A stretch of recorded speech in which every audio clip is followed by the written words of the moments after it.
This is ETV Bharat. Welcome to News Time. The highest voter turnout on the first day of polling under Phase 1 of the Lok Sabha elections was recorded in West Bengal at 77.57%, with Bihar witnessing the lowest turnout at 46.32% till 5 pm. The estimated average voter turnout stood at 59.7%. Amid stray incidents of violence, including vandalization of polling booths, firing and clashes, around 68% of 15.44 lakh voters cast their votes in 2 Lok Sabha seats, one partially in ethnic violence hit Manipur on Friday. A voter turnout of more than 63% was recorded till 5 pm on Friday in Chhattisgarh's Naxal-affected Bastar Lok Sabha constituency, which saw the death of a CRPF constable after a grenade accidentally went off and injury to an officer in an IED blast, officials said.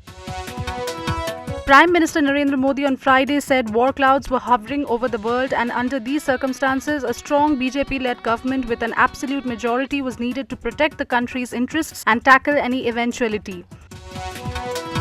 Union Home Minister Amit Shah on Friday submitted his nomination papers for the Gandhinagar Lok Sabha seat, from where he is the Bharatiya Janata Party candidate, and said the general election is all about giving a third term to Prime Minister Narendra Modi. Air India on Friday said its flights to and from Tel Aviv will remain suspended till April 30 amid tensions in the Middle East. The airline operates 4 weekly flights between the national capital and the Israeli city. The International Atomic Energy Agency on Friday confirmed that there was no damage to Iran's nuclear sites after Israel allegedly launched missile attack against Tehran. US broadcaster ABC News reported Israel had launched a missile attack against a site in Iran, citing a senior US official, but then there was no word from Israel and Iran on the alleged attack.